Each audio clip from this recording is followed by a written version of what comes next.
Once upon a time, in a powerful and prosperous kingdom, there was a minister renowned for his exceptional intelligence and wisdom. No matter how difficult the issue, whether within the royal court or among the common people, he could always find fair and clever solutions. Because of his abilities, he became the most trusted advisor to the king, who never made an important decision without first consulting him. The king saw him as an indispensable figure, a right hand in governing the country and ensuring the peace and prosperity of the realm. However, such favor from the king inevitably sparked jealousy among the other officials. Many believed that the minister's position came not from talent, but from flattery and clever words that pleased the king. Over time, whispers of envy turned into malicious rumors. In royal meetings and private conversations, attempts to discredit the minister grew more frequent. Yet the minister remained calm and composed, ignoring the gossip and slander. He understood that in a place filled with ambition and politics, jealousy was unavoidable. Instead of engaging in petty arguments, he let his actions speak for themselves, knowing that true worth is proven through deeds, not empty words. One day, during a royal meeting, the king turned to the minister and said with a hint of sarcasm, "You are indeed a wise man, but your son seems to be the complete opposite, foolish and lacking any sense." The minister, caught off guard, respectfully asked, "Your Majesty, why do you say this? What makes you believe my son is foolish?" The king smiled and replied, "Every morning when I visit the market square to meet my people, your son is there. I ask him a simple question. Which is more valuable, gold or silver? And every day, without fail, he answers silver." Hearing this, the entire court burst into laughter, mocking the minister's son. The minister, though feeling embarrassed, kept his composure. Without saying a word, he returned home and immediately questioned his son. "Tell me, which is more valuable, gold or silver?" His son quickly answered, "Of course, gold, father."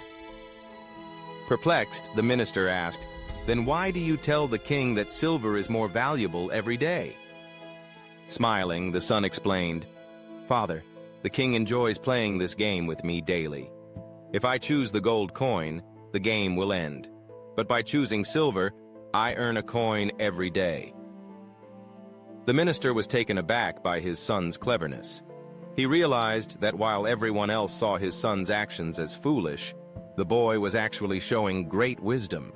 He had understood the king's game and was playing it for long-term gain rather than immediate recognition.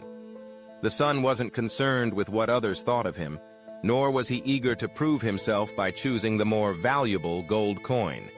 Instead, he chose silver because it guaranteed a steady daily reward. The minister, feeling both proud and enlightened, looked at his son with new admiration. He understood now that true wisdom isn't always about making the obvious, grand choice. It's about seeing the bigger picture, understanding the situation, and making decisions that bring lasting benefits, even if they don't align with public expectations. From that day forward, the minister no longer worried when people mocked his son. He knew that his son's quiet, thoughtful approach to life was far wiser than it appeared. And whenever anyone called his son foolish, the minister would simply smile, knowing that true wisdom is often misunderstood by those who only see what is on the surface. As time passed, the minister continued to serve the king with dedication, always keeping his son's cleverness in mind. He understood now that wisdom often comes in unexpected forms and doesn't always fit the mold others expect. People around him might have laughed, but his son's choice to collect silver rather than gold showed a profound understanding of life's true value. Steady, consistent progress over fleeting, dramatic success. The minister's perspective began to shift. He realized that many people in the world spend their lives chasing after grandeur and accolades, while others, like his son, focus on what truly matters, what brings long-term fulfillment, stability, and peace. It wasn't about impressing others or following the conventional path. It was about knowing what works for you and sticking to it, regardless of how others perceive it. Whenever anyone mocked his son's actions, The minister simply smiled.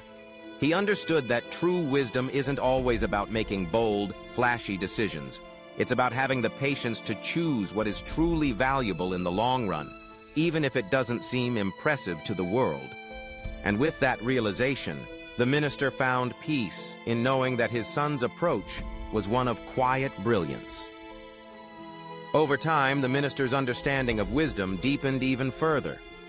He realized that true intelligence isn't always about grand gestures or making bold statements.